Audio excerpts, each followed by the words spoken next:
I'm Franco Bruni, the lead co-chair of Task Force 9 of the G20.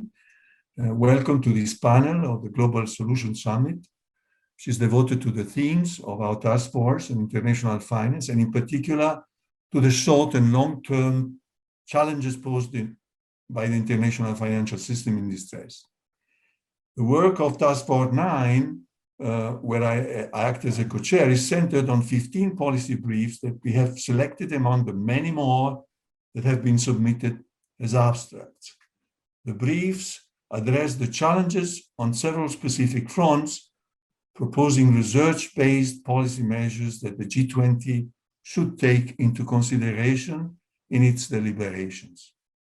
In particular, the themes addressed are the debt problem of less developed countries, the elements of the global financial safety net available to cope with short-term liquidity needs of those countries that have been hit by strong liquidity shocks during the pandemic, the challenges posed by climate issues, by the digital transition, and by the ESG targets to monetary and financial policies, the macro policies required to successfully exit from the extraordinary monetary and financial stimulus of the past years, the regulation of multinational state-owned enterprises. Several of the conclusions and proposals of the various policy briefs are obviously interconnected and form a network of policy suggestions that address the most urgent problems of the international financial system. All the policy briefs suggestions are aimed at the core of the current global economic issues, which characterizes the whole spirit of this Global Solution Summit, the need of recoupling economic growth and measurable economic welfare with deeper and more general welfare targets that global cooperation should consider in its policy deliberations. Some of the panelists are authors of some of the policy briefs that address these themes. Some of them are also co-chairs of the task force. I will first ask them to briefly talk about their work and synthesize the proposals they are making to the G20. An experienced economist and policymaker will then add his comments and views. Let me start by giving the floor to Alicia Garcia Herrero from Bruegel and Natixis, whose policy brief deals with the global debt problem and proposes a new fund for the world economic recovery. Alicia. Thank you, Bruno. It's a pleasure to be with you all. I'm going to be brief and introduce you to a policy idea designed to mitigate one of the most important scars that will remain with us once we get out of COVID, and that's going to be the unsustainable prospects for debt dynamics in the emerging and developing world. What we've done so far, and of course it's encouraging but not sufficient, is at the G20 level, basically a delay of debt service up to the end of this year under the DSSI initiative. But things will get much worse as we enter 2022, with probably much lower growth than expected in many of the emerging economies, and possibly even tapering by the Fed. So just imagine what that might mean in terms of cost of funding. Because we believe that no matter the good intentions, the IMF programs won't be enough to solve debt issues. Not all of the problems are liquidity only. And even for those, there might not be enough resources at the IMF level, we propose to create a debt recovery fund. The best way to describe what we intend with this new fund is to think of the European Financial Stability Facility. It's basically a fund which relies on the guarantees of existing creditors. You can think of the large variety of official creditors we have in today compared to the past, China being outstandingly larger than the whole Paris Club together. So we would have China, the rest of the Paris Club, and this is important to note others that may be interested in global financial stability, and in particular in having the developing world use their debt for better, quote unquote, purposes, meaning for either climate change or even avoiding global health issues, pandemics, etc. So in that regard, we would expect the fund to have a good variety of high rating creditors to be able to lend to existing developing economies, swap their debt at a lower cost. That's in essence what our proposal intends. Of course, to do so, we would rely not only on debt sustainability analysis by the IMF, but most importantly, on collateral by those countries that want to swap their debt. So that's basically, in a nutshell, the proposal. It requires some institutional thinking, how creator countries are going to agree to do that, and how then they're going to look for the funding on their liability side of this fund to then be able to swap existing debt. We do think that such endeavor, whether it's this fund or any other interesting proposal, is actually urgent for the reasons I mentioned already. Capital flows into the emerging world are coming down, are much lower than they were. And again, as I was saying, we're all expecting the Fed at some point in time to increase the cost of funding for the world. And that's going to be a shocking moment. Thus, we should be ready for that. And I leave it here. Thank you very much. Thank you, Alicia. So this is the debt problem. Let's go to a different one, which is how to deal with the ESG targets, environment, social, and government subject. Claude Lopez from Milken Institute has been addressing this complex issue, which is also an important issue for the financial sector in the world. Claude. Thank you, Franco. So as you said, you talk about ESG target, and actually that's very much the core of the piece that we wrote with Jose. Because as of now, whenever you talk about ESG, it's ESG investing. And so there is a lot of interest. You see that more and more investors are aware of issues that are relevant and that are non-financial, social unrest, or even recently the pandemic shows that whenever you want to assess the resilience of a company, you need to go beyond just the financial aspect of that company. Unfortunately, as of today, there is, while there is a push for more and more of that investment, there is big difficulty in terms of assessing really, truly what are the performance of companies whenever it comes to ESG, because there is strictly no standardization, no agreement of the definition of really what ESG investing is. And so how to achieve that. So far, most of the assessment or ratings that you see usually are aware of assess whether or not a company does something in that direction, but there is no notion of progress toward achieving the goal, because most of the time whenever we talk about ESG investing, we talk about impact investing too. And so to have an impact, they need to be specific targets. In this report, what we suggest is going beyond what is being discussed in many different places right now regarding standardization, is how to achieve and what standardization means. So first, it will be to really identify what are we trying to achieve, what are the goals of this ESG investing. So what are the risks? And really agree on among the big diversity of ESG risks that there is out there, that we really want a company to, or company want to show more resilience to. Number two, identify what are the different policies that would allow to achieve those goals.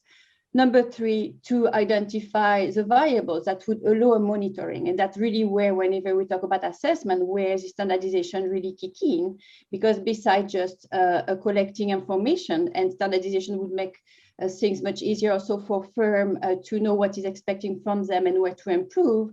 It would also benefit the investors because they would see that there is some commonality regarding the information that is being collected and compare and being able to compare it from one company to another.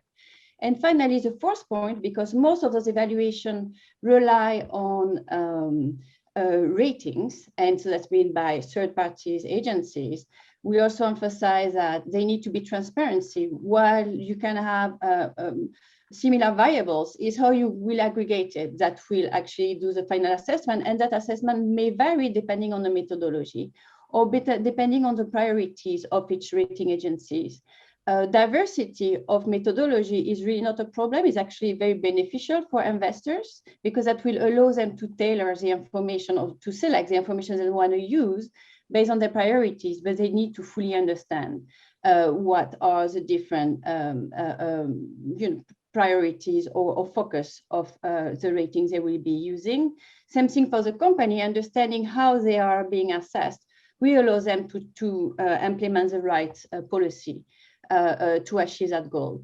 Finally, what do we think that the G20 is very much a platform where some of that discussion should happen, is that the same way that it did for the financial stability and Basel III, the G20 is the right platform to start discussion where we need to have collaboration among developed and less developed countries, private and public sector in all those entities. For that framework, and so this technical standard to be implementable, you need to have regulators, but you also need to have the companies that are going to be evaluated as well as the investors in that discussion. The framework will be implementable. I think I'm going to stop here. Thank you. So let's now go to another of the themes that we have picked for this panel and that have been chosen among the many more that our task force is caring about.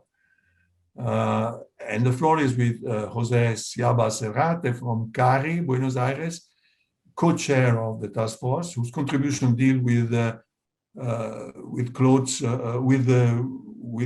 ESG theme and with the challenges of the digital transition. So I think that this is going to be the theme he will talk about.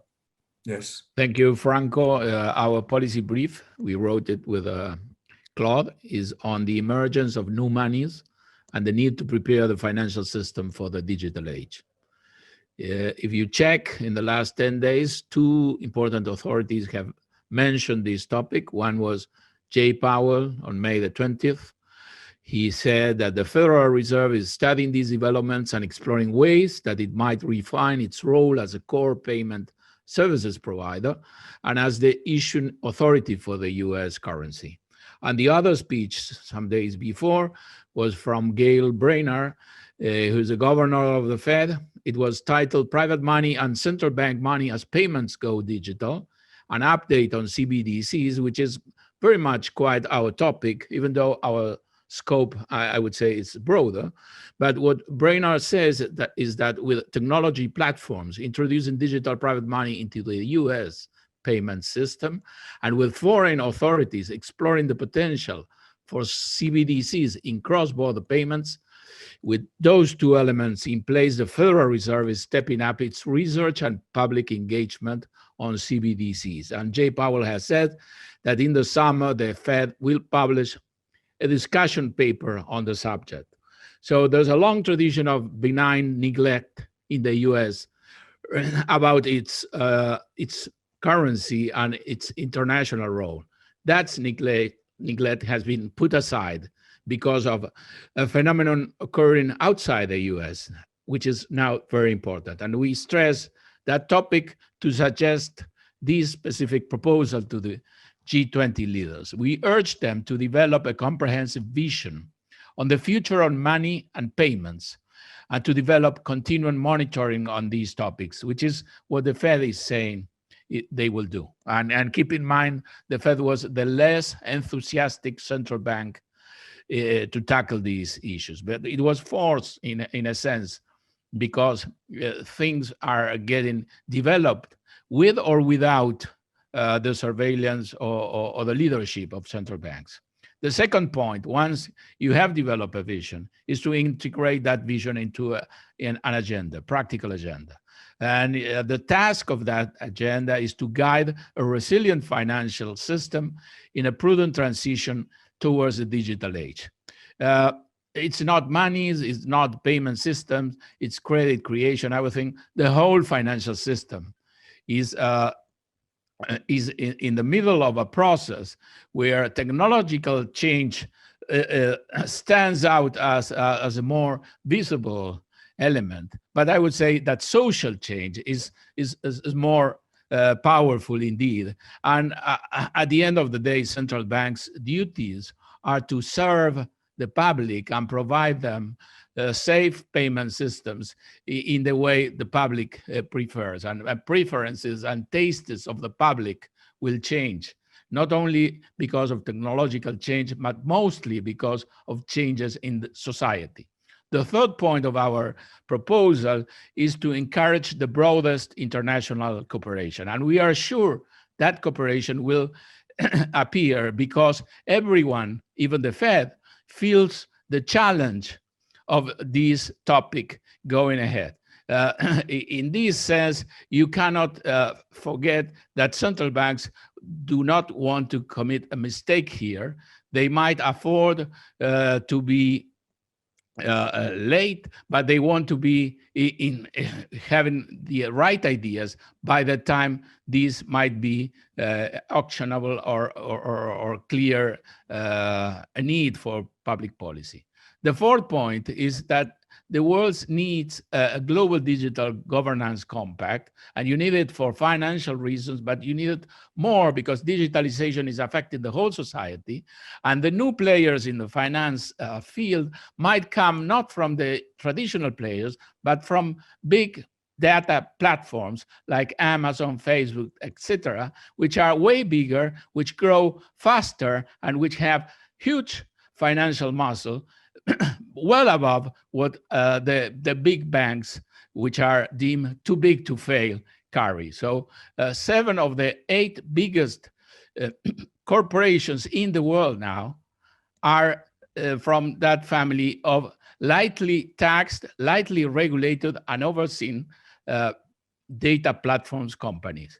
Then we add 2 other important things that are already in place. The G20 should continue execution of the G20 roadmap for cross-border transactions and supporting the Global Partnership for Financial Inclusion and implementing its G20 Financial Inclusion Action Plan. Financial inclusion and cross-border transactions are 2, I would say, lower-hanging fruit that digitalization can achieve with successful outcomes in the very short term. To make this proposal operable, we think the G20 has to set up a digital money and finance working group to perform the analysis, the technical analysis of new digital instruments and innovations, propose the framework for their incorporation to improve the financial architecture and society's welfare, and monitor implementation, always keeping in mind that the priority should be addressing financial stability risks, which in the transition might be huge. I will leave it here. Thank you. Another topic, another panelist. The floor is now with Akshay Mathur of the Indian think tank ORF, who contributes to the task force an interesting brief on the needed regulation of state-owned enterprises. Akshay. Thank you very much, Franco. My pursuit has been to look at how state-owned multinational enterprises can be regulated. As we all know, we are very familiar with state-owned enterprises. Typically, and especially in the recent history, state-owned enterprises have been associated more with China because it has over 600,000 state-owned enterprises at national and subnational levels. But the state-owned enterprises are present everywhere, in developed countries and developing countries, Germany, France, Korea, India, besides China. So it's across the board. And state-owned enterprises also span across all industries. So banking is an industry where, of course, many banks are public sector owned or supported, but also infrastructure is another area, extractive industries another area. So state-owned enterprises are fairly widespread. And one of the IMF studies had reported that the collective worth of state-owned enterprises is close to 47 trillion, and their estimated debt is over $7 trillion. So their systemic impact on the global economy is potentially huge. My area of study is actually even one part of the state-owned enterprises, which is the state-owned multinational enterprises. Because if we take out the subnational and local enterprises and focus only on the multinational enterprises, the state-owned multinational enterprises, just to see what kind of systemic risk they pose, what are some of the trans-border investments they have, and how do we need to regulate them? And if we start to look at what policies, what global regulations we have for state-owned multinational enterprises, we find that there aren't too many guiding principles. Now, of course, there is some headway that has been made for state-owned enterprises. That also needs work to be done, but still, G20 has some guiding principles, OECD has some guiding principles, IMF has some work for state-owned enterprises. So whatever we think of state-owned multinational enterprises, we can build on what work has already happened for SOEs.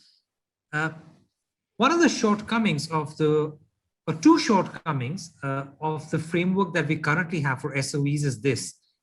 Most of the guiding principles and regulations focus either on anti-corruption and governance related issues, which is how the state-owned enterprises should deal with the firms and how they should deal with whistleblowers, etc. Or they try and deal with debt transparency, how much debt they have and whether they can take on more borrowing. When we start looking at state-owned multinational enterprises, I think we can cover these gaps that we have for SOEs and add a few extra regulations. So let's look at two areas in which we can impose or craft some regulations. The first is definition. We don't have a very good definition for state-owned multinational enterprise. We barely have a good definition for state-owned enterprise.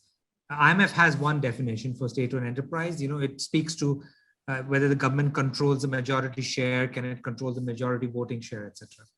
So for state-owned multinational enterprise, I think we can add a few elements in there to have a proper definition.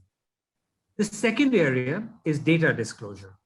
And this is particularly key because for state-owned multinational enterprises, we really want to know what their foreign acquisition investments are and where they're receiving foreign funds from. So those are the two areas in which we have a global framework, and I think G20 is particularly well placed to provide this framework and maybe even assign an institution like the IMF, maybe, to monitor this and to develop this framework and monitor going forward. I'll stop here. Thank you, Akshay. Well, we have the privilege to have another panelist who is not member of our task force. It's Mehmet Simsek from Dome Group, a former Deputy Prime Minister of Turkey. And we start thanking him for his comments on the topic. Thank you. Thank you, Chair. Let me express my appreciation and, congratulate the Global Solutions team for putting together yet another successful event, hopefully. I also would like to thank all my fellow panelists for their insightful and really great solutions to some of the problems we face. We know that policymakers are not on our call, but let's hope that later on they take note and act on some of these recommendations. I've been attending such events for decades,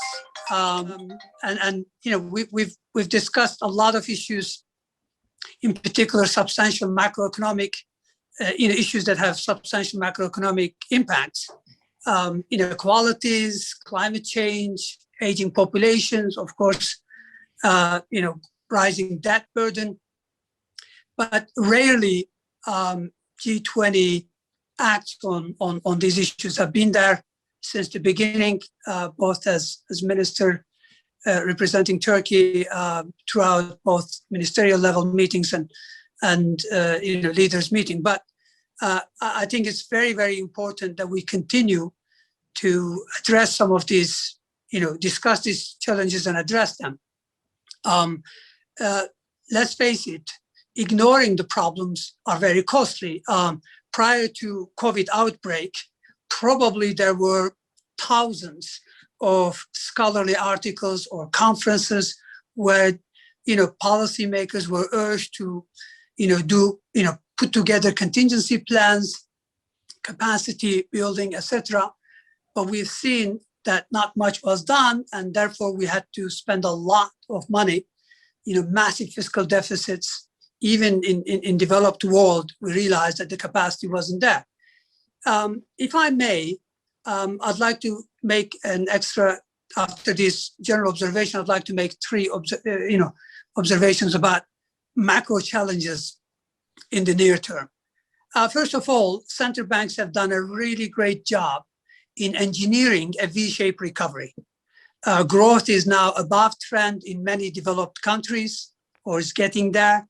I know there is divergent growth story, EMs are lagging, but that's what's important. So interest rates are very low, growth is there, but it's unlikely to be sustained simply because we now have a situation where inflation and inflation expectations are rising.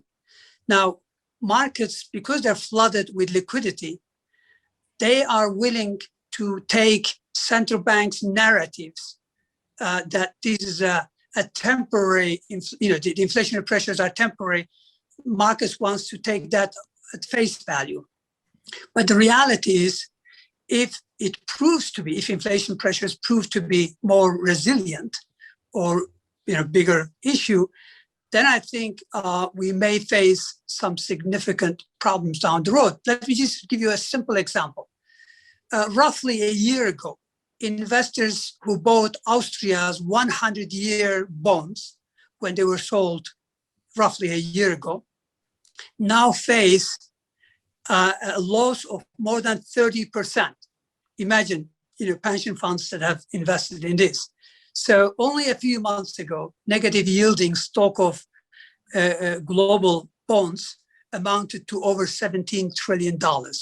So I think central banks need to start thinking about asset bubbles that they create, impact of quantitative easing on inequalities. But also more importantly, in my view, the fact that there are easy fix and quick fixes, it prevents policymakers from really focusing on underlying problems, root causes, and coming up with structural solutions. So that's really what worries me. So that's my first point. My second point relates to, it actually adds to what Claudia said, is while we have global growth that is very, very strong now, but outlook for emerging markets isn't so bright. In fact, if you look at ex-China and maybe India temporarily, EMs have no longer been outperforming developed markets, meaning there's no more real convergence. What does this mean? It means capital inflows are no longer strong, but many emerging markets are still running large current account deficits. What does this mean? It means you need financing. If you don't get it, you're likely to face with more frequent and large currency corrections. Now, emerging markets are now more than 50% of global GDP. Therefore, I think it's important that G20 focuses on how we manage divergent recoveries. In my view, focus along with a fund or strengthening IMF would be on better fiscal policies and structural policies that would address low productivity in some of these countries. My final point is there appears to be a big shift, even in mature developed economies, in economic policy, which can be summarized as a large, fiscal deficits monetized by central banks, meaning the old thinking was that markets best suited to solve problems. The new thinking is, well, government intervention really helps. Central banks do a great job, and investments by government pays back handsomely. The reality is debt and deficit still matters. Somebody has to pay for it. Even in mature markets, zombification, meaning zombie companies that are unable to service their debt, make up nearly 15 to 20% of all companies. Now, this is huge considering that we have extremely low interest rates. With interest rates so low and with high proportion of zombie companies, clearly central banks, again, need to focus where financial risks are being built. And, government, if they're going to spend more, they need to focus on where most effectively they should, because countries and companies will struggle to service their debt rate environment. I'll stop here. Thank you. Well, thank you very much. I must say I fully share your preoccupations and your views, particularly the idea that we could have problems in challenging an inflation outburst, because we are in a double liquidity trap. I like to say it's not only the Keynesian liquidity trap, which is different.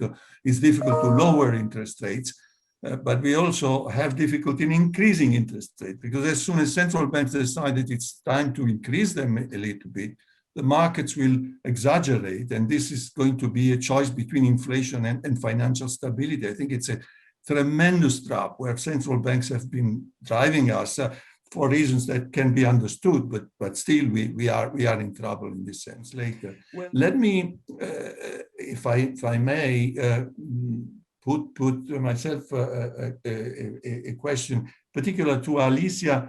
I would like to ask her opinion on China relating to her paper. I mean, to what extent the solution that she's proposing, this big institution, can help dealing with a problem that I see is an enormous one. That is the fact that China is by far the largest creditor in this business of less developed countries.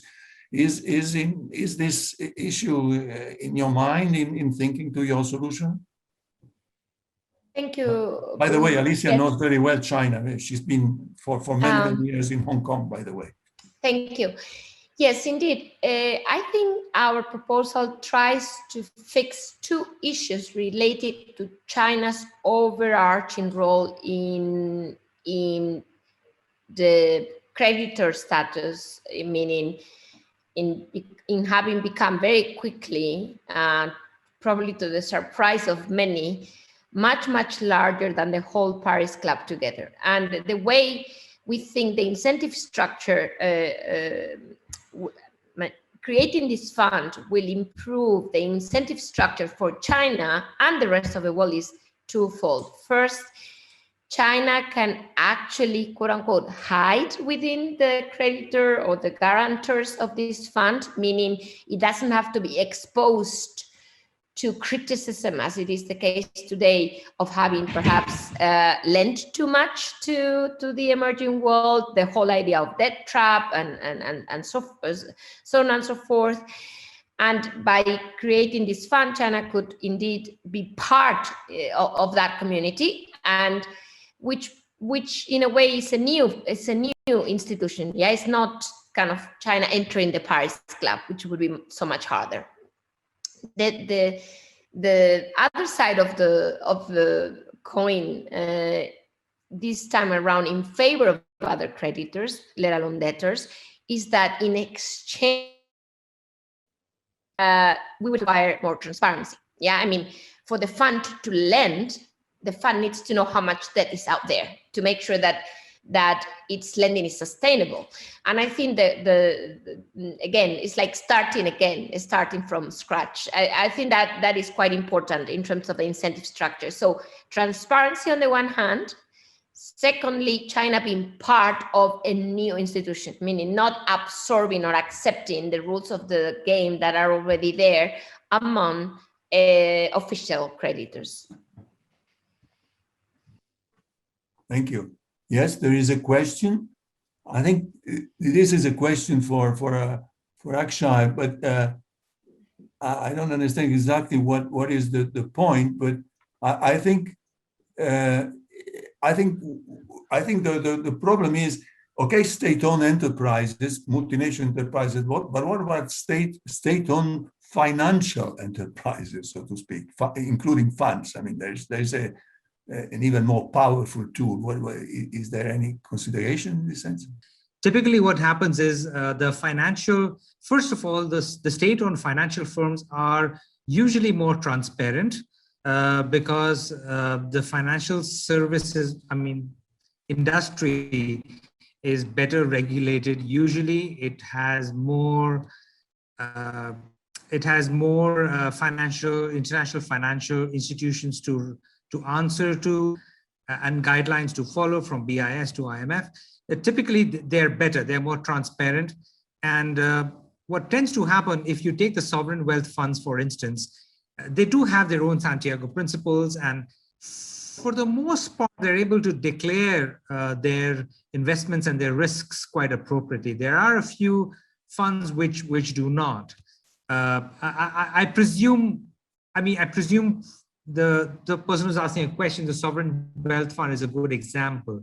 If it's a pure market launched fund, then of course, all the information is already on the market infrastructure wherever the fund is based. This also happens with the bond markets or the security markets. Anything which is already on a transparent market infrastructure, we don't have a problem with.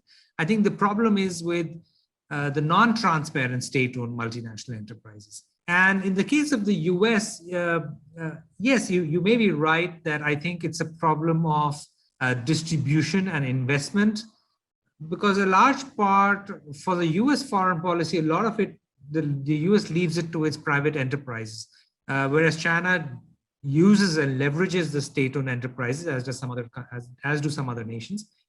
In the case of the US, they've just recently launched OPIC, as you might know, and there was some attempt that the Overseas Private Investment Corporation might transform and provide the United States with that option of now to do more equity investments and take on more risk.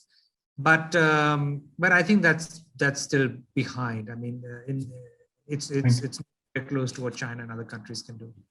Thank you. Make sure you add a footnote to your paper on financial multinationals. There's a question by Artemisia Montesilvan from the Observatorio Mexicano de la Crisis. What is your opinion on the accelerated increase on asset prices and the creation of new bubbles? I think this is a question for Mehmet. Dr. Simsek. Well, thank you. Clearly, there's a huge debate as to whether central bank can sit on the fence and watch what's happening. I mean, if you go back to a pre-global financial crisis of 2008, 2009, Fed balance sheet was less than $1 trillion. And today it is $8 trillion. Just a single, obviously one of the most significant central banks. So over the course of last year, we've had global liquidity double, global central bank balance sheet size double. Clearly, much of this filtered through, financial system and ends up, we do end up with significant asset bubbles. So it is, in my view, it should be a source of worry, but also it is something that fuels, that exacerbate, that makes inequalities much worse, because those who have get much richer and those who don't, they stay behind. And now clearly this is something that, again, we cannot ignore, because inequalities lead to populism, nationalism, which itself reduces the scope for global cooperation on some of the challenging issues that we've just discussed, including, of course, impending climate disaster. So I personally think that there has to be some focus, at least, on asset bubbles that this process creates, and how, where to stop. It's very rare and it's very difficult to withdraw money. I mean, let's face it, there was never really proper tapering, even And when they began back in 2013, there was quite a bit of volatility. The problem is, as some of the earlier speakers alluded to, we've got so much debt, we just can't live with even fractionally higher interest rates. And that's like, as Professor Bruni mentioned, it's like being in a double liquidity trap. But this is not the way forward. I think the way forward is that we don't rely on quick fixes, on easy fixes. We really address some of the structural problems we face that is equally valid for emerging markets as well as for developed markets. Thank you. My final statement is first, I thank you very much for your cooperation. And I wish the best to all the researchers that are clearly reflected in your speeches. Thank you to everybody, to the listeners, and see you soon.